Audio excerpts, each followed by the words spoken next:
السلام علیکم listeners, welcome back to my channel. آج آپ سنیں گے ناول چاہت کے رنگ ایپیسوڈ نمبر 3۔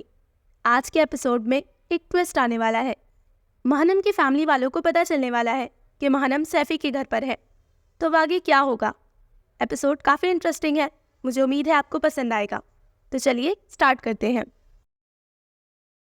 چودھری بختاور اپنے نام کی طرح بختاور ثابت ہوا تھا۔ اس کے کچھ خواب تھے، جاگتی آنکھوں سے دیکھے خواب، ایسے خواب جو اس کی حقیقی زندگی سے ہرگز میل نہ کھاتے تھے۔ ارد گرد کے لوگ اگر جان جاتے تو نوچ ڈالتے اس کی آنکھوں سے خواب، مگر وہ بختاور تھا۔ شادی کے 6 سال بعد اپنے والدین کو انوکھی مسرت بھری خوشی سے آشنا کرنے والا، کم گو، نرم خو اور بے حد ذہین، یہ سب تو خدا کسی کو بھی نواز دیتا ہے۔ انوکھی بات تو یہ تھی کہ ایک فیوڈل خاندان سے تعلق ہونے کے باوجود اس کا رجحان بزنس کی جانب تھا۔ اسے فصلیں، کاشت، کٹائی سے کوئی دلچسپی نہ تھی۔ یہی نہیں بلکہ اپنے باپ دادا کے نام اور شملے کو بلند رکھنے کے لیے کسی طرح مزاروں پر حکمرانی کرنی تھی۔ ان کے محدود ذہنوں کو بھی جاگیر کے رعب اور کبھی اونچی ذات کے ناطے مذہب پر اپنا تسلط قائم رکھتے، اپنے آباء و اجداد کی فرسودہ رسومات کو دل جمعی اور مضبوطی سے تھامے دلوں پر مہر لگائے، کم ذاتوں کو کیسے قابو رکھنا تھا، ان سب باتوں سے وہ دور بھاگتا تھا۔ اس لیے جب اس نے اپنی ذہانت کے بلبوتے پر ہارورڈ یونیورسٹی میں بزنس مینجمنٹ کی ڈگری حاصل کرنے کے لیے اعلان کیا تو پورے خاندان کو ورطۂ حیرت میں ڈال دیا۔ بھلا اتنی جائیداد کے ہوتے ہوئے یہ بھانت بھانت کے لوگوں سے مل ملا کر دن رات کا چین حرام کر کے چھوٹا موٹا کاروبار چلانے کا کیا تک بنتا تھا؟ لیکن وہ بختاور تھا، اپنے بابا کا بے حد چہیتا اور اپنی بات منوانے کا فن بخوبی جانتا تھا۔ انہیں اپنے لائق فائق بیٹے پر فخر تھا۔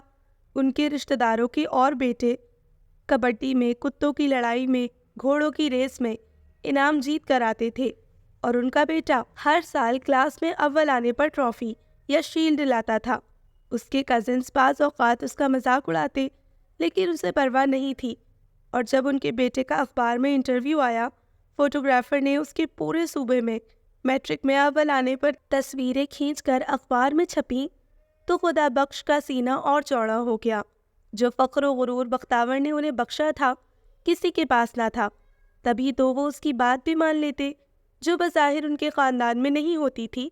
باہر جانے کا سن کر بختاور کی ماں کو باہر سے کوئی فرنگن نہ بہلانے کی فکر دامن گیر ہوئی تو بختاور نے جھٹ ان کی اکلوتی یتیم بھانجی، جو ان کی زیر کفالت تھی، کا نام لے ڈالا۔ اسے وہ اپنے پاؤں کی زنجیر بنا کر باہر کے لیے اڑان بھرنا چاہتا تھا۔ اونچے خاندان کی وہ بچی جو تھی تو بے آسرا، کم از کم کسی فرنگن کا خون تو ان کی آنے والی نسلوں میں داخل ہو کر ان کی نسل برباد نہیں کرے گا۔ بخوشی بختاور کا نکاح زینب سے کر ڈالا۔ زینب جو محض پرائمری پاس تھی، ایک گولڈ میڈلسٹ کے ساتھ بیاہ دی گئی۔ وہ ملنسار تھی، اطاعت گزار تھی، اور دل و جان سے اپنے شوہر کو چاہتی تھی، اور ان دونوں کی محبت کا ثبوت ان کی اکلوتی لاڈلی بیٹی مانو تھی، جس کی پیدائش پر زینب کا کیس بگڑ گیا تھا اور کچھ پیچیدگیاں ہونے کے باعث وہ دوبارہ ماں بننے کے قابل نہ رہی تھی، اور بختاور نے اسے خدا کی مرضی جان کر قبول کر لیا تھا۔ اپنی اولاد کے لیے بھی بختاور نے خود کو اپنے گھر بار سے قدرے دور رکھا تھا۔ وہ شہر میں چھوٹا سا کاروبار چلاتا تھا اور بچے کی تعلیم پر خاصی توجہ دیتا اور اسے حویلی سے قدرے فاصلے پر رکھتا تھا۔ بختاور کے اس اقدام پر خدا بخش اور باقی کے لوگ کافی ناخوش تھے، مگر کچھ حاکمانہ اور آمرانہ طریقے سے منوانے والے خدا بخش اپنے اس ذہین، نیک اور صلح جو بیٹے کے سامنے دل کے ہاتھوں مجبور تھے، لہٰذا بختاور اپنی مرضی کی پرسکون زندگی گزار رہا تھا۔ بختاور کے بعد اختیار تھا فیوڈل سوچ کا حامی، ایک آمر جاگیردار جسے اپنی زمین کا ایک ایک انچ بے حد عزیز ہوتا ہے۔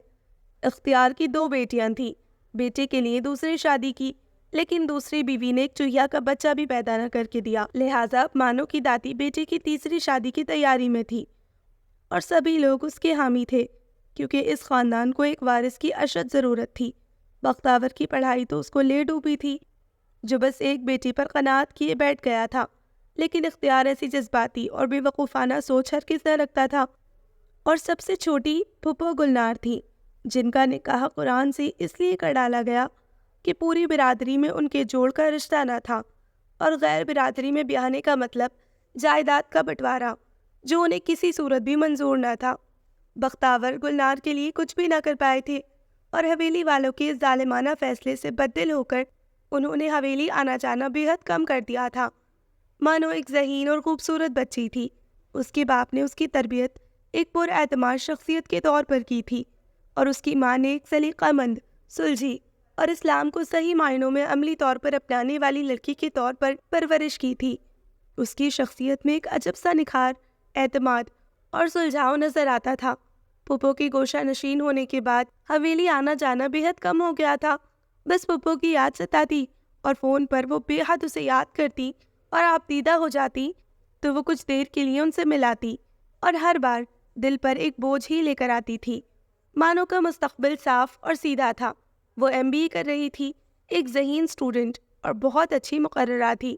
ڈگری حاصل کرنے کے بعد اس کا ارادہ اپنے بابا کا چھوٹا سا کاروبار سنبھالنے کا تھا، اور اس کے والدین اچھا سا رشتہ دیکھ کر اس کی شادی کا ارادہ رکھتے تھے۔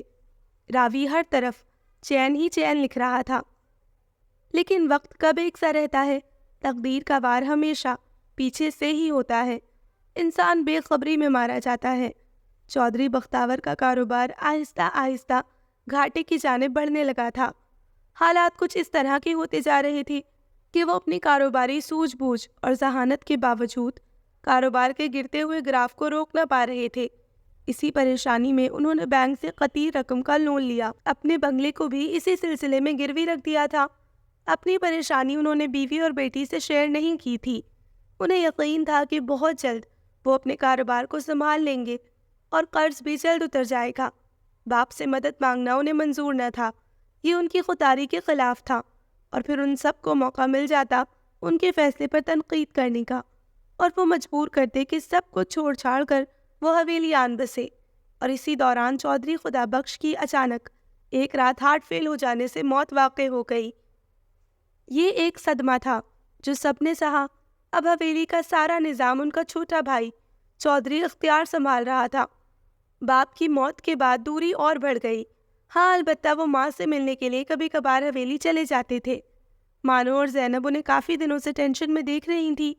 زینب کے بے حد استفسار کے باوجود وہ ٹال دیتے تھے، اور پھر یہی پریشانی ان کے لیے جان لیوا ثابت ہوئی تھی۔ وہ دیوالیہ ہونے کے قریب پہنچ چکی تھی۔ حویلی سے ان کی والدہ کی بیماری کی خبر آئی تھی۔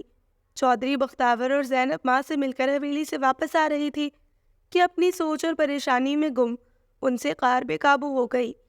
آج قرض لوٹانے کی آخری تاریخ تھی۔ انہوں نے چھوٹے بھائی سے اپنے حصے کی بات کی تھی۔ زمین بیچ کر ان کا ارادہ قرض کی رقم لوٹانے کا تھا، مگر عیار اور لالچی فطرت چودھری اختیار نے ٹال مٹول سے کام لینا شروع کر دیا، اور اسی ٹال مٹول میں تاریخ سر پر آن پہنچی تھی۔ بس یہی سوچیں ان پر حاوی ہو گئیں اور انہیں موت کی وادی میں پہنچانے کا سبب بنی۔ اس دن مانو پر ایک قیامت تھی جو آ کر بیت گئی۔ وہ لاسٹ سیمسٹر کا لاسٹ پیپر دے کر گھر آئی تھی، اور کچھ ہی دیر میں دادی کی خیریت معلوم کر کے اس کے مما پاپا واپس آنے والے تھے۔ صبح حویلی سے فون آیا تھا، دادی کی حالت خراب تھی، بس انہیں آنن فانن نکلنا پڑا۔ مانو نہیں جا سکتی تھی، اس کا آج لاسٹ پیپر تھا۔ یونیورسٹی سے واپسی پر وہ گھر آ کر انتظار کر رہی تھی۔ ابھی سیل پر مما سے بات ہوئی تھی، لیکن سامنے سے آتے بڑے سے ٹرالر کو دیکھ کر بھی وہ کار کو قابو نہ رکھ سکے۔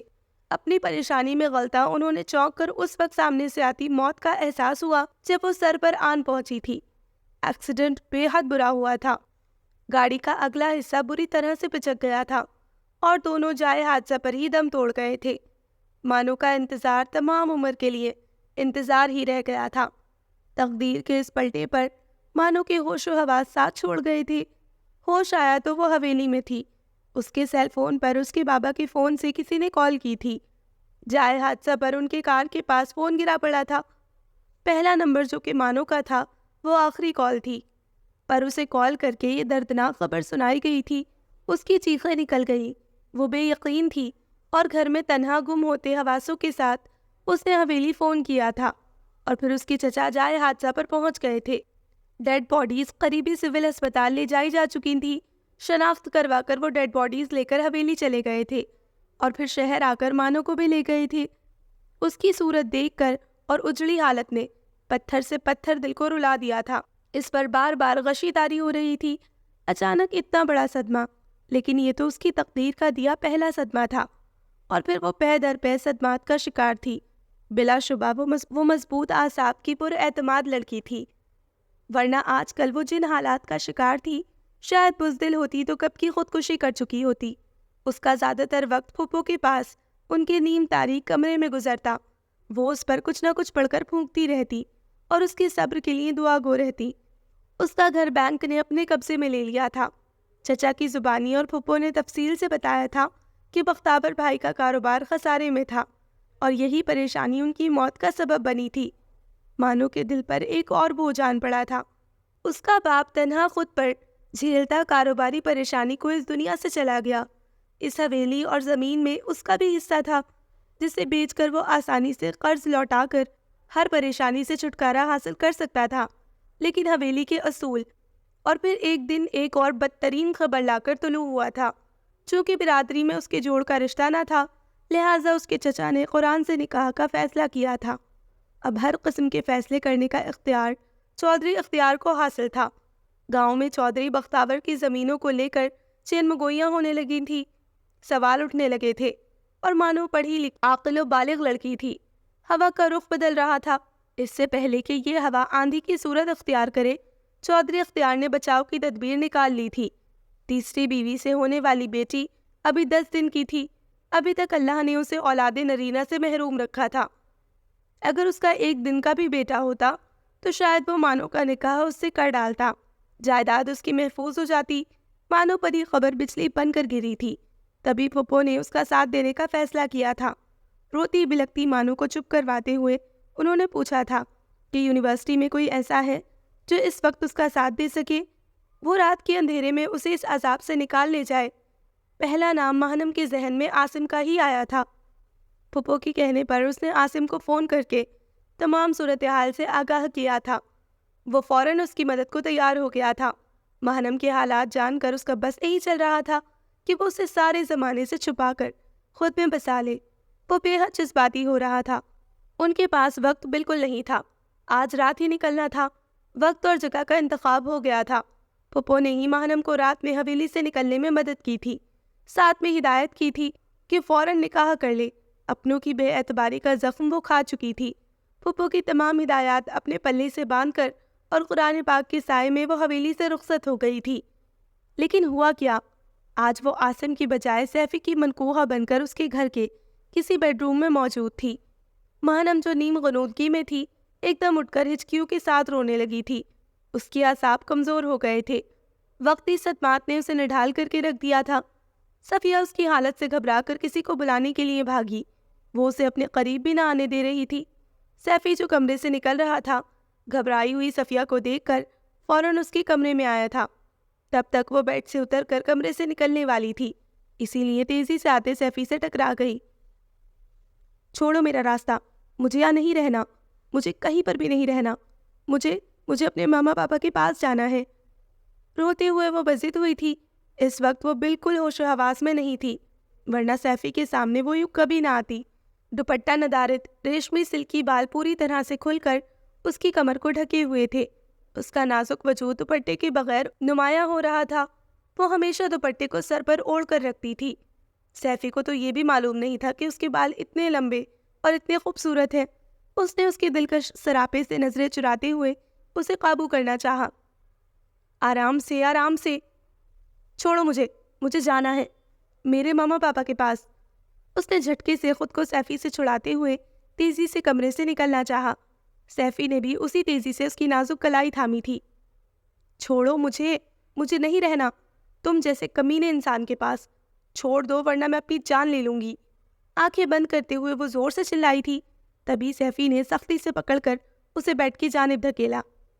نہیں رہوں گی میں یہاں پر، گلا پھاڑ کر وہ چلائی تھی۔ اس کی کلائی ابھی تک سیفی کے مضبوط ہاتھ میں جکڑی ہوئی تھی۔ ہوش میں آؤ، کیا بکواس کیے جا رہی ہو؟ وہ کچھ بھی سن نہیں رہی تھی، نہ سمجھ رہی تھی، بس مچلتے ہوئے اپنی بات پر اڑی ہوئی تھی۔ تبھی سیفی نے اسے ہوش میں لانے کے لیے ہلکے سے جھٹکا دیا۔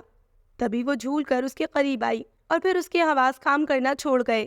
اس کے بے ہوش وجود کو گرنے سے بچاتے ہوئے اس نے فوراً اسے تھاما اور پھر اپنے بازوؤں میں اٹھائے اسے بیڈ پر تقریباً پٹکنے والے انداز میں لٹایا۔ خیال رکھو اس کا، صفیہ کو کہتا کمرے سے نکلتا چلا گیا تھا۔ ہاں، اب ماما پاپا یاد آ رہے ہیں؟ یہ سب یار کے ساتھ بھاگنے سے پہلے سوچنا تھا۔ ان کی عزت خاک میں ملا کر احساس ہوا ہے۔ نفرت اور غصے سے اس نے دل میں سوچا تھا۔ خواہ مخواہ کی مصیبت گلے پڑ گئی۔ وہ بڑبڑایا تھا۔ کہاں جا رہے ہو؟ نکسک سے تیار سیفی کو پیچھے سے آواز پڑی تھی، جسے سن کر اس کا حلق تک کڑوا ہو گیا تھا۔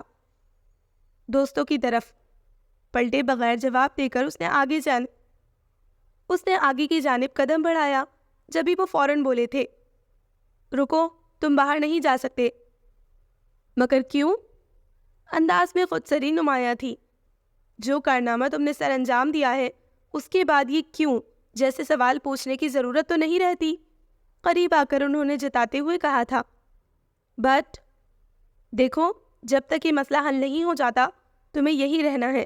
میں چاہتا تو فوراً تمہیں کسی باہر کے ملک بھجوا دیتا، لیکن میں چاہتا ہوں اس مصیبت کو جڑ سے اکھاڑ دیا جائے۔ ایک بار ان لوگوں کے آمنے سامنے بات کر کے سیٹل ڈاؤن ہو جائے، پھر ہی دیکھیں گے، اور اس میں کسی بحث کی کوئی گنجائش نہیں۔ انہوں نے دو ٹوک لہجہ اختیار کرتے ہوئے کہا۔ انہیں کیا معلوم کہ میں ہی اسے بھگا کر لایا ہوں؟ نہ جانے کتنے عرصے بعد وہ اس بات کی کھوج لگا بھی سکیں کہ نہیں۔ بھگا کر؟ Well said. برخوردار، کافی اثر و رسوخ والے لوگ ہیں، اور پھر ایسے معاملات چھپائے نہیں چھپتے۔ وہ چین سے نہیں بیٹھے ہوں گے۔ ان کی عزت اور علاقے میں اثر و رسوخ سب داؤ پر لگ چکا ہے۔ وہ بہت جلد اصل بات تک پہنچ جائیں گے، اور اگر تم یوں آزاد گھومتے پھرتے نظر آ گئے تو تمہارا قلعہ قمع کرنے میں دیر نہیں لگائیں گے۔ تم تک پہنچ گئے تو اس تک بھی پہنچ گئے ہیں۔ اس معاملے میں رتی بھر رسک لینے کو بھی تیار نہیں۔ ہمیں انتظار کرنا ہوگا۔ یہاں فارم ہاؤس پر تمہاری مرضی کے کئی مشغلے موجود ہیں۔ امید ہے تم بور ہرگز نہیں ہوگی، اور فی الحال یہ پارٹیز وغیرہ یا اپنے دوستوں کو بھی ادھر مت بلانا، اور نہ انہیں اپنی یہاں موجودگی کی اطلاع دینا۔ اس معاملے کو میرے طریقے سے ہی ہینڈل کرنے دو۔ مائی فٹ۔ نہایت ہی گستاخی سے پیر پٹکتا وہ پلٹا اور دھم دھم سیڑھیاں چڑھتا چلا گیا۔ پیچھے وہ ایک بے بس باپ کی صورت لیے اسے دیکھتے رہ گئے تھے۔ وہ جتنا کڑیل جوان تھا، اس کے باپ کے کندھے فخر سے سیدھے ہونے چاہیے تھے، مگر وہ تو ان پر ہر دفعہ ایسا بار ڈالتا تھا کہ وہ اس بار سے جھکتے چلے جاتے تھے۔ شکستگی سے چلتے ہوئے وہ صوفے پر آن بیٹھے تھے۔ کاکا جان نے افسردہ سی نظر ان پر ڈالی اور گلاس میں پانی ڈال کر انہیں پیش کیا۔ کاکا، میرے گناہ شاید بہت بڑے تھے، یہ مجھے معاف کبھی نہیں کرے گا۔ یہی میری سزا ہے نا؟ لیکن اس سے بڑی تکلیف وہ سزا اور یہ سوچ ہے کہ مجھے زج کرنے کے لیے، تکلیف دینے کے لیے یہ خود کو تباہ کر رہا ہے۔ باندھ کر رکھ دیا ہے اس نے مجھے۔ سینے کو ہلکے ہلکے مسلتے ہوئے وہ دل گرفتہ سے بولے، وقت اسے سمجھا دے گا۔ آپ کو بھی تو وقت نے ہی سمجھایا تھا نا؟ کاکا جان نے نرم لیکن کچھ جتاتے ہوئے لہجے میں کہا، اور وہ بس نادم سے بیٹھے رہ گئے۔ وہ بہت پرجوش تھے سرپرائز دینے کے خیال سے۔ وہ مسکرا رہے تھے۔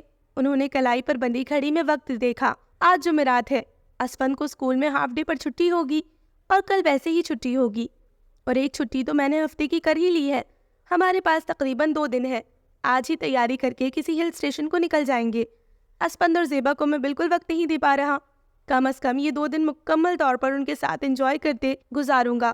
زیبا کی ناراضگی بھی مجھ سے اسی وجہ سے رہتی ہے۔ اسی غصے میں گھر پر تو کیا، ہم پر بھی توجہ بالکل بند کر دی ہے۔ میں اپنی فیملی کو ٹوٹنے نہیں دوں گا۔ مجھے کوشش کرنی ہے، اور وہ دونوں کتنے حیران ہوں گے کہ میں جو کل آنے والا تھا میٹنگ اٹینڈ کر کے، آج ہی اچانک جا رہا ہوں انہیں سرپرائز دینے کے لیے۔ لیکن ابھی تو صبح کے 10 بجے ہیں۔ ایسا کرتا ہوں کہ اسپن کو اسکول سے ابھی چھٹی کروا کر ساتھ ہی لے جاتا ہوں۔ زیبا تو سوئی پڑی ہوگی، ہم باپ بیٹا اسے جا کر جگاتے ہیں۔ خود کلامی کرتے ہوئے وہ سارا پروگرام ترتیب دے چکے تھے، اور پھر انہوں نے اسکول سے اسپن کو پک کیا، اور وہ ان کے کل کے بجائے آ جانے پر کافی حیران ہوا تھا۔ لیکن جب ڈیڈ نے بتایا کہ وہ دونوں کو ساتھ لے کر سیر کے لیے جا رہے ہیں تو اس کا جوش اور خوشی دیکھنے کے لائق تھی۔ باپ بیٹا سارے راستے مختلف پروگرام بناتے ہوئے آئے تھے۔ آواز نہیں نکالنی بالکل، تمہاری مما اس وقت سو رہی ہوں گی۔ چپکے سے جا کر ماما کو سرپرائز دیتے ہیں۔ دبے پاؤں آگے بڑھتے ہوئے انہوں نے اسپند کو ہدایت دی، لیکن ماما ڈور لاک کر کے سوتی ہے۔ اسپند نے سرگوشی میں کہا، میرے پاس ڈپلیکیٹ چابی موجود ہے۔ آہستہ سے دروازہ کھول کر بیڈ کے پاس جا کر دونوں ایک ساتھ اونچی آواز میں بولیں گے، سرپرائز، ٹھیک ہے؟ انہوں نے چابی نکالتے ہوئے اسپند کو ہدایت دی۔ دونوں باپ بیٹا سرگوشیوں میں باتیں کرتے ہوئے سیڑھیاں چڑھ رہے تھے، اور پھر انہوں نے بغیر آواز پیدا کیے دروازے کا لاک کھولا اور ایک دم سے پورا دروازہ کھل کر اسپند کا ہاتھ پکڑے وہ کمرے میں داخل ہوئے۔ لیکن سامنے کے منظر نے ان پر کھولتا ہوا تیزاب ڈال دیا تھا۔ روح تک جھلس گئی تھی۔ زیبا کسی اور مرد کے ساتھ بیڈ پر کافی شرمناک حالت میں تھی۔ انہیں دیکھ کر وہ چیخی تھی، اور وہ 7 سالہ بچہ جو باپ کا ہاتھ تھامے اپنی ماں کو خوشی خوشی سرپرائز دینے آیا تھا، اس کے احساسات کو سمجھنا شاید کسی کے بس کی بات نہ تھی۔ انہوں نے تیزی سے اسپند کو کمرے سے باہر دھکیلا اور اپنے خاص ملازم کو چیخ کر بلاتے ہوئے اسپند کو ان کے حوالے کیا تھا۔ تب تک وہ دونوں بھی سنبھل چکے تھے، لیکن جو بربادی اس روز اس گھر میں آئی تھی اس سے کوئی بھی سنبھل نہ پایا۔ وہ اس بدذات بے وفا عورت پر چیخ رہے تھے، لیکن اس کی دیدہ دلیری اور ڈٹائی دیکھ کر الٹا انہیں دو بدو جواب دیتی وہ اس مرد کے ساتھ ہمیشہ ہمیشہ کے لیے اس گھر سے نکلتی چلی گئی تھی۔ انہوں نے کھڑے کھڑے اسے طلاق دی تھی۔ ایک بار بھی اس نے پلٹ کر اپنے بیٹے کی جانب نہ دیکھا، جس کی معصوم روح پر داغ پڑ چکا تھا، اور وہ تنہا کمرے میں پھوٹ پھوٹ کر روئے تھے۔ اپنی مکروہ حرکت کا ذمہ دار اس ہرافہ عورت نے انہیں ٹھہرایا تھا کہ ایک کم صورت مرد اور کم دولت مند انسان کے ساتھ وہ نہیں رہ سکتی، جو دن رات ایک کر کے کاروبار سے محض اتنا کماتا ہے کہ محض چند ہی آسائشیں مہیا کر پاتا ہے۔ وہ اس کا خون کر ڈالنا چاہتے تھے، مگر ان کے وفادار اور خاص ملازم اختر بیچ پہ آ گئے تھے۔ انہوں نے اسپند کا واسطہ دے کر انہیں انتہائی قدم اٹھانے سے روکا۔ ماں بد کردار اور باپ اس کے قتل میں جیل میں۔ اس معصوم بچی کا کیا بنے گا؟ بہت مشکلوں سے وہ قابو کر پائے تھے صاحب کو۔ اسپند یہ سب باہر کھڑا سن اور دیکھ رہا تھا۔ اتنا سا وقت پا کر وہ دونوں فرار ہو گئے تھے، اور اسپند اپنی ماں کا ہاتھ کسی غیر مرد کے ہاتھوں میں جکڑے دیکھتا رہ گیا تھا۔ اختر بے بسی سے اسے اپنے ساتھ لگائے رو پڑے تھے۔ روح پر گھاؤ دونوں کو ایک جیسے لگے تھے۔ عورت کے اس غلیظ اور مکروہ روپ نے ہر عورت سے ہمیشہ ہمیشہ کے لیے اعتبار ختم کر دیا تھا ان کا۔ وہ بچہ تھا، اور اس عمر میں اتنی مکروہ حقیقت دیکھنا اور جاننا، وہ اسے اپنی باہوں میں بھر کر رونے لگے تھے۔ لیکن اسپند کی آنکھیں خشک تھیں، پپا سے صحرا کی مانند ویران اور خشک، اور پھر آنے والے وقتوں میں انہوں نے اس کی آنکھوں میں یہی ویرانی ہمیشہ ڈیرے جمائے دیکھی۔ کیا مصیبت مول لے لی ہے عاصم، تمہارا یہ احسان اتارنا مجھے بھاری پڑ رہا ہے، اور خود ایسے غائب ہو جیسے گدھے کے سر سے سینگ۔ کمرے میں چکراتے ہوئے اس نے عاصم کا نمبر ٹرائی کرنا چاہا، جو ہمیشہ کی طرح بند تھا۔ فون کو بیڈ پر اچھالتے ہوئے اس کے غصے میں اضافہ ہوا تھا، اور پھر فون پکڑ کر وہ کمرے سے نکل کر مہنم کے کمرے کی جانب بڑھتا چلا گیا۔ غصے میں دستک دیے بغیر وہ اس کے کمرے میں داخل ہوا تھا۔ وہ جو شاید ابھی ابھی واش روم سے نہا کر نکلی تھی، دھلا سا سوگوار حسن، گھنے لمبے بال کمر کے نیچے تک پوری پشت کو بھگوئے ہوئے تھے۔ یوں کمرے میں آتے دیکھ کر وہ سٹ پٹا کر دوپٹے کو جلدی سے بھڑ کر اوڑھنے کے لیے بڑھی۔ ناگواری اس کے چہرے پر واضح تھی۔ اس نے دوپٹہ سر پر اوڑھا تھا اور سوالیہ نظروں سے بدتمیز اکھڑ سے انسان کی جانب دیکھا۔ آج کے بعد کمرے کو لاک لگا کر رکھنا ہر وقت۔ ذہن میں یہی سوچ آئی تھی اس کے۔ اپنے ڈیڈ کو فون کرو ابھی، اور اسی وقت انہیں بتاؤ کہ تم یہاں پر ہو۔ فوراً یہ ایڈریس لکھا ہے۔ تمہاری وجہ سے میں یہاں قید ہو کر نہیں رہ سکتا۔ وہ لوگ آئیں اور اس مسئلے کو نپٹا لیں۔ فون اور کاغذ کی ایک چٹ اس کی جانب بڑھاتے ہوئے وہ تلخی سے بولا، میرے پاپا زندہ ہوتے تو میں مسئلہ ہی کیوں بنتی؟ آنکھوں کے ساتھ لہجہ بھی ڈبڈبایا تھا۔ سیفی اس کی بات پر چونکا۔ مہنم نے کچھ سوچتے ہوئے حویلی کا نمبر ملایا۔ اللہ کرے پھپھو فون اٹھا لے۔ قبولیت کی گھڑی تھی جو چوتھی بیل پر پھپھو نے فون اٹھایا۔ ان کی آواز سن کر اس کا گلا رند گیا تھا۔ Hello hello. کچھ دیر کی خاموشی کے بعد پھپھو کی آواز سنائی دی۔ ہیلو مانو، مانو تم ٹھیک ہو؟ جی پھپھو۔ بمشکل اپنی آواز پر قابو پاتے ہوئے اس نے گزشتہ رات کے واقعات مختصر جلدی سنائے تھے۔ کچھ ضروری باتیں وہ پھر خوف کر گئی تھی، جیسے عاصم کا عین وقت پر چھوڑ جانا، سیفی کے والد کا آنا، اور پھر نکاح کا انتظام وغیرہ۔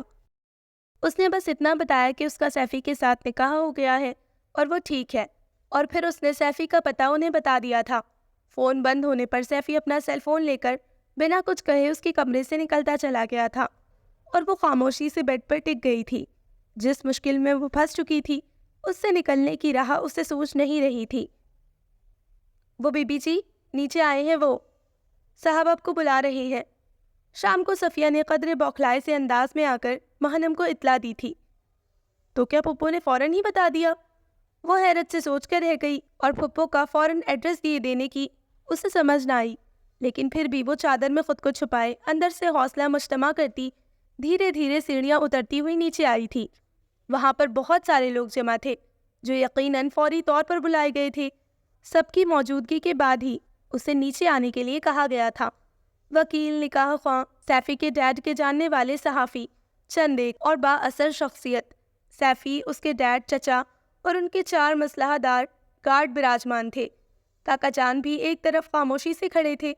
اسے سیڑھیاں اترتا دیکھ کر وہ تیزی سے اس کے قریب آئے تھے، گویا انہوں نے آگے بڑھ کر اسے حوصلہ دیا تھا۔ تم ذلیل، احسان فراموش لڑکی! چچا اسے دیکھ کر آپے میں نہ رہے تھے اور اسے مارنے کے لیے آگے بڑھے تھے۔ ان کا بس نہیں چل رہا تھا کہ مہنم کے ٹکڑے ٹکڑے کر کے چیل کووں کے آگے ڈال دے۔ خبردار جو کسی نے میری بیوی پر ہاتھ اٹھانے کی جرت کی! سیفی نے تیزی سے درمیان میں آتے ہوئے چودھری اختیار کی آنکھوں میں آنکھیں ڈال کر وارن کیا تھا، اور مہنم اس پل پل بدلتے شخص کے تیور دیکھ کر حیران رہ گئی تھی۔ چودھری صاحب، بہتر ہوگا کہ اس معاملے کو آرام سے بیٹھ کر حل کیا جائے، وکیل نے اٹھ کر مداخلت کی تھی۔ معاملہ وغیرہ نپٹانے کی کوئی ضرورت نہیں، آج حویلی میں اس کی موت کا سوگ منایا جا رہا ہے۔ صبح ہی پوری برادری میں اطلاع کروا دی گئی تھی کہ اس کمزاد کو سانپ نے ڈس لیا اور یہ مر گئی ہے۔ زہر نے لاش کو خراب کرنا شروع کر دیا تھا، اسی لیے فوراً دفنا دیا گیا۔ یہ اب ہم سب لوگوں کے لیے مر چکی ہے۔ یہاں تو میں بس 1-2 ضروری باتیں نپٹانے آیا ہوں۔ ابھی کچھ گھنٹے قبل ہی اپنی پھپھو کو فون کر کے ادھر کا نہ بتاتی تو شاید اس کی تلاش میں چند دن اور لگ جاتے، مگر اس کمینی کی دیدہ دلیری دیکھو، فون کر کے بتا رہی ہے، اور وہ فون تو پہلے ہی میرے قبضے میں تھا۔ چچا نے صوفے پر بیٹھتے ہوئے زہر خند لہجے میں سب پر نظریں ڈالتے ہوئے کہا تھا۔ تو پھر یہاں کیا کرنے آئے ہیں، جبکہ یہ آپ سب کے لیے مر چکی ہے؟ اس سے اب آپ کا کوئی تعلق واسطہ تو رہا نہیں؟ سیفی نے نہایت ہی سنجیدگی سے دریافت کیا تھا۔ وہ ابھی تک مہنم کی ڈھال بنا کھڑا تھا۔ یہ کچھ کاغذات ہیں، اس پر دستخط چاہیے۔ اگر تو یہ آرام سے کر دیتی ہے تو ٹھیک، ہم سمجھ لیں گے یہ ہمارے لیے ہمیشہ کے لیے مر گئی، ورنہ قبر کی دیواروں تک اس کا پیچھا چھوڑنے والا نہیں ہوں میں۔ دولت کی ہوس نے اس کے چچا کا خون سفید کر ڈالا تھا۔ وہ بھول چکا تھا کہ اس کی یہ بھتیجی یتیم اور مسکین ہے۔ کیسے کاغذات؟ وکیل نے پوچھا تھا۔ جائیداد کے، جس کی یہ میرے بھائی اور بھابھی کے مرنے کے بعد وارث ہے۔ وہ ساری جائیداد میرے نام کر دے تو بس۔ سفاکی اور عیاری کی انتہا تھی۔ جہاں وہ یہ سب سن کر ساکت اور حیران کھڑی تھی، وہیں سیفی بھی اس بات پر چونکا تھا کہ مہنم کے والد اور والدہ کی ڈیتھ ہو چکی ہے۔ اسے ملال چھو کر گزرا تھا۔ ابھی چند گھنٹے قبل اس نے کتنی بے رحمی سے اسے اپنے باپ کو فون کرنے کو کہا تھا۔ ٹھیک ہے، یہ ان کاغذات پر دستخط کر دے گی، لیکن آپ کو بھی چند کاغذات پر دستخط کرنے ہوں گے۔ ملک بختاور نے پہلی بار لب کشائی کی تھی۔ کن کاغذات پر؟ وہ چونکے ہوئے تھے۔ آپ کی طرف سے یہ ضمانت دی جائے گی کہ آپ ان دونوں کی شادی پر خوش اور مطمئن ہیں اور انہیں کبھی کسی قسم کا نقصان پہنچانے کی کوشش نہیں کریں گے۔ تحمل سے جواب آیا تھا، ورنہ صورتحال تو واضح ہے، یہ دونوں عاقل بالغ ہیں، رضامندی سے شادی کرنے کی اجازت انہیں قانون اور مذہب دونوں دیتے ہیں۔ کورٹ میں جا کر اگر اس نے بیان دے دیا کہ دولت کے لالچ کی بنا پر اسے آپ کی طرف سے جان کا خطرہ ہے، تو قانون اسی کا ساتھ دے گا۔ پھر آج کل کا میڈیا بقیے ادھیڑ کر رکھ دیتا ہے۔ آپ کی شان اور عزت کی جگ ہسائی اور رسوائی کے علاوہ آپ کو کچھ حاصل نہ ہوگا۔ اس کے حصے کی جائیداد بھی آپ کے ہاتھ سے جائے گی۔ انہوں نے بات کو مزید واضح کرتے ہوئے گیند گویا ان کے کوٹ میں ڈال دی تھی۔ ٹھیک ہے، انہوں نے کچھ دیر سوچ کر جواب دیا۔ بیٹا، آپ دستخط کر دو۔ وکیل صاحب، آپ بھی یہ پیپر چودھری صاحب کو دے دیں، دستخط دونوں جانب سے ہوں گے۔ ملک بختاور نے مہنم کی جانب دیکھتے ہوئے کہا اور سیفی کو سامنے خالی صوفے پر بیٹھنے کا اشارہ کیا۔ مہنم بھی قدرے فاصلے پر بیٹھ گئی تھی۔ وہ ابھی تک خاموش تھی اور پھر پیپرز پر نظر دوڑاتے ہوئے وہ وکیل کی بتائی جگہوں پر سائن کرتی چلی گئی۔ سیفی نے اس کے ہاتھوں کی ہلکی سی لرزش کو محسوس کیا تھا۔ پیپرز ایک دوسرے کو دیے گئے تو چودھری اختیار فوراً گارڈز کے ساتھ اس گھر سے بنا کچھ کہے اور ملے باہر نکلتے چلے گئے تھے۔ ماہنم بس سر جھکائے بیٹھی ہوئی تھی اور وہاں پر موجود ہر شخص کو اس سے ہمدردی محسوس ہوئی تھی، ماں سوائے سیفی کے، جو اصل صورتحال سے ناواقف تھا۔ بیٹا آپ جاؤ کمرے میں، بختاور صاحب نے اس کی ذہنی اور دلی کیفیت کو بھانپتے ہوئے یہاں سے ہٹانا چاہا۔ وہ جس خاموشی سے آئی تھی اسی خاموشی سے سیڑھیاں چڑھتی اپنے کمرے کی جانب چل دی۔ صفیہ کاکا جان کے اشارے پر اس کے پیچھے بھاگی تھی۔ میں اندر آ سکتا ہوں بیٹا جی؟ بختاور صاحب نے دروازے پر دستک دے کر پوچھا تھا، اور وہ جو کب سے چپ چاپ صوفے پر بیٹھی ہوئی تھی جلدی سے اٹھ کر دوپٹہ درست کرتے ہوئے کھڑی ہو گئی۔ جی انکل آئیے، دروازے پر استادہ کھڑے ہوئے دیکھ کر ان سے کہا گیا تھا۔ صفیہ آپ یہ کھانا گرم کر کے لاؤ، اب تک تو ٹھنڈا ہو چکا ہوگا۔ انہوں نے میز پر پڑی کھانے کی ٹرے کی جانب دیکھا، پھر پاس کھڑی صفیہ سے کہا۔ دوسرے معنوں میں یہ اس کا کمرے سے نکلنے کا جواز تھا، جو تنہائی میں ماہنم سے کچھ باتیں کرنا چاہتے تھے، اور ماہنم کو اس کا اندازہ ہو گیا تھا۔ صفیہ خاموشی سے ٹرے پکڑ کر باہر نکل گئی۔ مالک کا اشارہ وہ بھی بخوبی سمجھتی تھی۔ بیٹھیے بیٹا، مجھے آپ سے چند ضروری باتیں کرنی ہیں۔ سامنے بیٹھتے ہوئے انہوں نے صوفے پر ماہنم کو بیٹھنے کا اشارہ کیا اور وہ خاموشی سے بیٹھ گئی۔ سب سے پہلے تو میں آپ سے معذرت کرنا چاہتا ہوں کہ بنا آپ سے پوچھے ان کاغذات پر دستخط کرنے کو کہا۔ انہوں نے واضح انداز میں بات کا آغاز کیا۔ اس کی خاموشی پر وہ پھر گویا ہوئے۔ دولت کا لالچ جب لہو میں گردش کرنے لگے تو پھر خون سفید ہو جاتا ہے۔ اگر آج آپ یہ دولت جیسی افریت سے چھٹکارا نہ حاصل کرتی تو آپ کے چچا تا عمر بھوکے بھیڑیے کی طرح آپ کے پیچھے رہتے اور موقع ملنے پر آپ کی ذات کے بقیے ادھیڑ کر رکھ دیتے، اور ایسی دولت آپ کے کس کام کی جو رہے تو آپ کے نام لیکن استعمال کرنے کا چارہ نہ ہو۔ وہ سب زمینیں آپ کو وہ لوگ کبھی فروخت نہ کرنے دیتے۔ کورٹ کچہری بھی ایسے معاملات میں تیزی سے معاملہ نہیں نبٹتا، خواہ مخواہ اپنی جان کا روک پال لیتی۔ لوہا گرم تھا، لہٰذا میں نے یہی مناسب سمجھا کہ اس معاملے کو جلد از جلد نپٹا دوں۔ لالچی انسان کمزور اور بزدل بھی ہوتا ہے۔ امید ہے کہ اب آپ کے چچا آپ کی جان خلاصی کر چکے ہوں گے۔ انہوں نے وضاحت دی تھی۔ آپ کو معذرت کرنے کی ضرورت نہیں، میں خود بھی ان سب مصیبتوں سے نجات چاہتی تھی۔ دولت کا مجھے لالچ ہے اور نہ ہوس۔ میرے بابا نے مجھے اس قابل بنا دیا ہے کہ میں کہیں پر بھی ملازمت کر کے اپنے پیروں پر کھڑی ہو سکتی ہوں۔ اس نے مختصر الفاظ میں ان کی تشفی کروائی تھی۔ اس نے دل سے رضامندی پر ان پیپرز پر دستخط کیے تھے جن کے بعد اس کے کندھوں سے بھاری بوجھ سے رکھ گیا تھا۔ شاباش، تم ایک بہادر اور پر اعتماد لڑکی ہو۔ پہلی نظر میں ہی میں نے بھانپ لیا تھا، اور مجھے ایسے لوگ پسند ہیں، تبھی اسی وقت تمہارا ساتھ دینے کا فیصلہ کر لیا تھا۔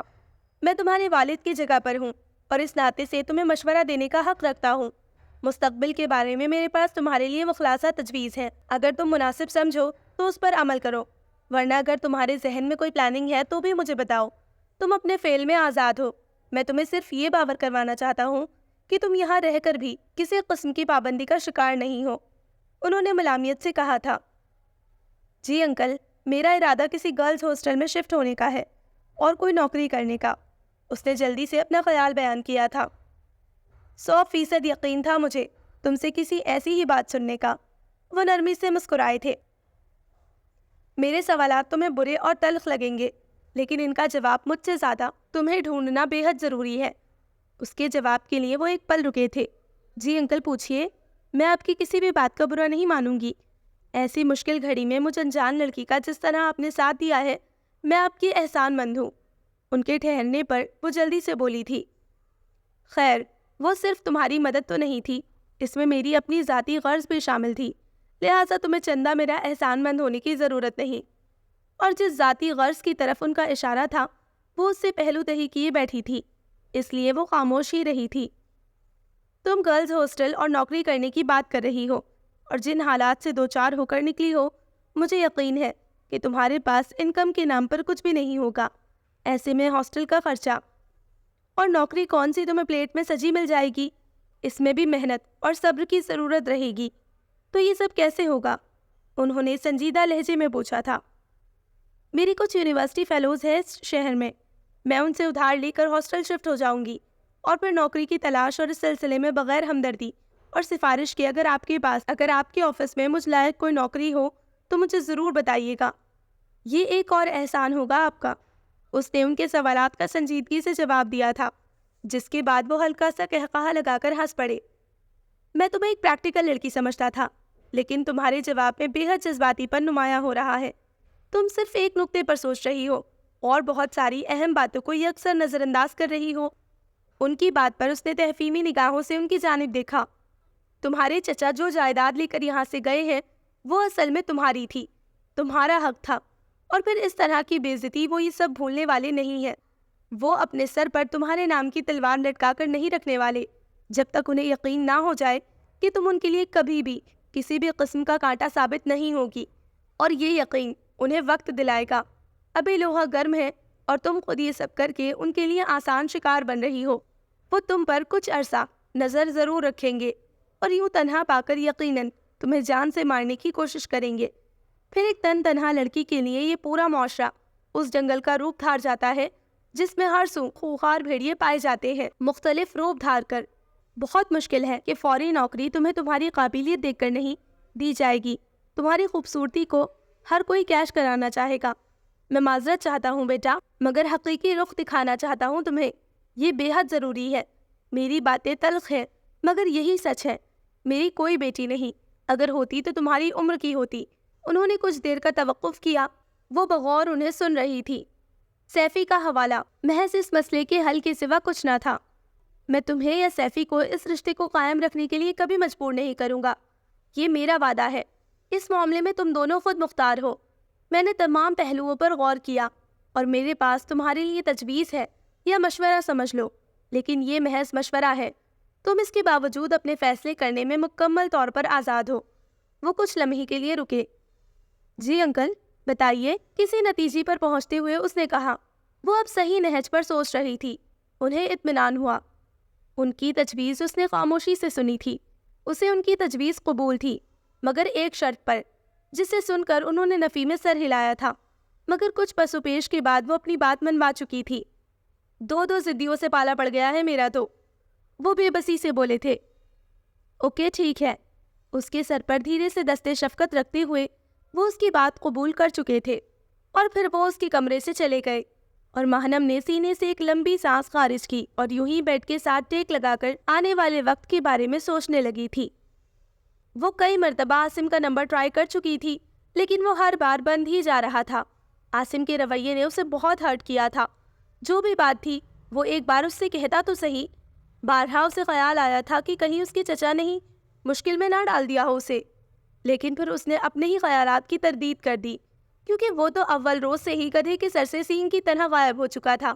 چچا کو تو ابھی کچھ معلوم بھی نہ ہوا تھا۔ اگر اس وقت وہ کسی نہ کسی طرح سے سیفی کو فون کر سکتا تو اسے کیوں نہیں؟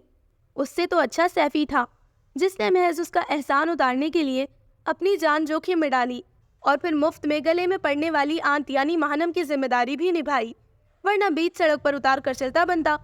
تم جانو اور عاصم، اس جانور میں تو پھر بھی انسانیت تھی۔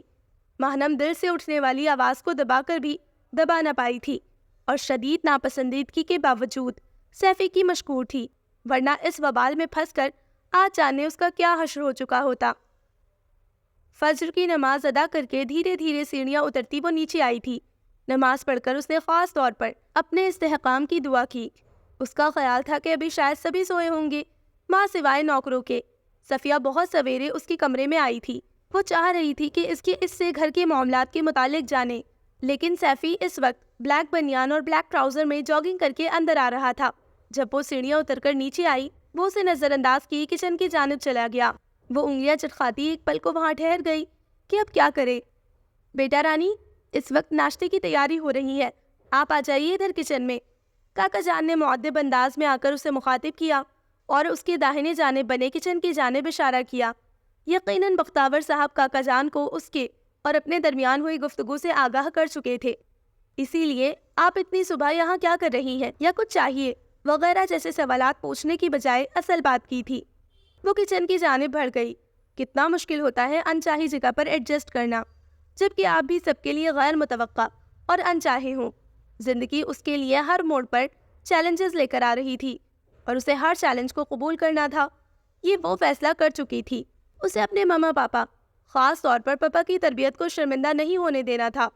اسے اچھی طرح سے ادراک ہو چکا تھا کہ حویلی جو فرسودہ روایات میں جکڑی ہوئی تھی اور جہاں پر عورت کو پاؤں کی جوتی کا ہی درجہ دیا جاتا تھا، جیسے خاندان سے ہٹ کر کتنی مشکلات کا سامنا کرتے ہوئے انہوں نے اسے تعلیم دلوائی تھی، باشعور اور بااعتماد بنایا تھا۔ اسے جینا تھا، سر اٹھا کر، زندگی سے اپنا حصہ لے کر۔ صاحب لوگ تو ویکینڈ پر ادھر ہی آتے ہیں جب دعوت وغیرہ ہو دوست احباب کی، یا پھر آرام کرنے کے لیے، لیکن یہاں پر نوکر کافی ہیں، ان کے کوارٹرز بھی ہیں اور 3 ٹائم کا کھانا ان کا یہیں پر بنتا ہے۔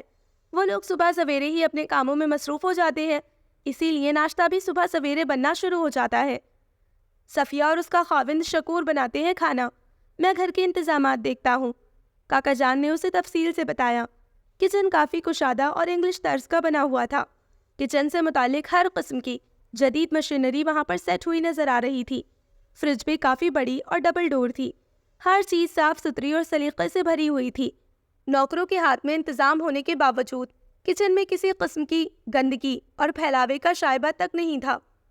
سیفی بابا کو کھانا پکانے کا بے حد شوق ہے، بلکہ جنون ہے۔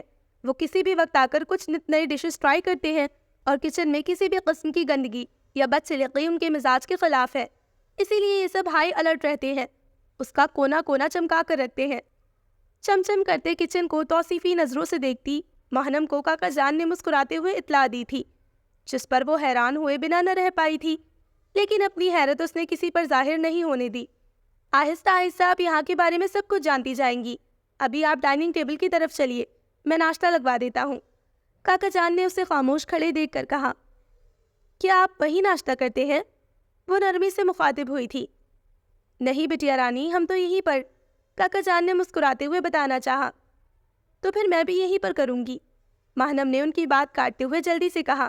ارے نہیں بٹیا رانی، صاحب نے مجھے رات کو آپ کے متعلق واضح حکم دیا تھا کہ آپ کی ضد کی وجہ سے وہ آپ کو گھر کے انتظامات دیکھنے کا مان چکے ہیں، لیکن اس کا ہرگز یہ مطلب نہیں کہ آپ یہاں کوئی ہاؤس کیئر وغیرہ ہے۔ آپ ہم سب کے لیے محترم ہیں اور ہم میں سے کسی ایک کی بھی کوتاہی برداشت نہیں کی جائے گی۔ آپ گھر کے انتظامات جیسے مرضی سنبھالیے، کہیں سے بھی روک ٹوک کا سامنا نہیں ہوگا، لیکن اگر آپ خود کو ایک ملازمہ کے طور پر یہ سب کریں گی تو ہمارے لیے دشوار ہوگا۔ آپ ناشتہ کھانا جو مرضی یہاں پر بنوائیے یا پکوائیے، لیکن کھانا آپ صاحب لوگوں کے ساتھ ہی کھایا کریں گی، اس بات کا وہ مجھے حکم دے چکے ہیں۔ کاکا جان نے فوراً اس خواہش کو رد کرتے ہوئے نرمی سے کہا، اور ماہنم بس چپ سی رہ گئی، اس کا بحث کرنے کو دل نہیں چاہا۔ کاکا جان، ناشتے میں کتنی دیر ہے؟ باہر سے سیفی نے بلند آواز میں پوچھا تھا۔ لا رہے ہیں سیفی بابا۔ کاکا جان فوراً الرٹ ہوئے تھے۔ شکور جو ناشتہ تیار کر چکا تھا اور ٹرالی میں سیٹ کر رہا تھا، جلدی سے کاکا جان کے اشارے پر ٹرالی گھسیٹتا باہر کی جانب چل پڑا۔ کاکا جان اور ان کے پیچھے وہ بھی چھوٹے چھوٹے قدم اٹھاتی چل پڑی تھی۔ السلام علیکم۔ مختار صاحب اور سیفی کو ڈائننگ ٹیبل کی کرسیوں پر بیٹھے دیکھ کر قدرے جھجک کر اس نے دھیمے سے سلام کیا۔ وعلیکم السلام۔ ارے آؤ بیٹا، تم وہاں کیوں کھڑی ہو؟ آؤ ناشتہ کرو آ کر۔ بختاور صاحب نے فوراً سلام کا جواب دیتے ہوئے اپنی باہنی کرسی کی جانب اشارہ کیا، جس کے ساتھ والی کرسی پر سیفی براجمان تھا۔ وہ اس وقت وائٹ ٹی شرٹ اور جینز میں ملبوس تھا۔ وہ ابھی ابھی نہا کر آیا تھا۔ اس کے قدرے بڑے فرینچ ہیئر کٹ بالوں سے پانی ٹپک رہا تھا۔ اس نے برش نہیں کیا تھا، بس انگلیوں سے سلجھا رکھا تھا۔ اس کے بال کافی گھنے تھے۔ اس نے ماہنم کی موجودگی کا کوئی نوٹس نہیں لیا تھا۔ وہ کاکا جان کی مدد سے رکھے گئے ناشتے کی جانب پوری طرح سے متوجہ تھا۔ ماہنم بختاور صاحب کی دائیں جانب کی کرسی پر خاموشی سے جا بیٹھی۔ سیفی سے تمام عمر ایک فاصلہ بنائے رکھنے کا پختہ ارادہ کر چکی تھی وہ۔ تو یو آر ارلی رائزر، تو تم صبح سویرے اٹھنے کی عادی ہو؟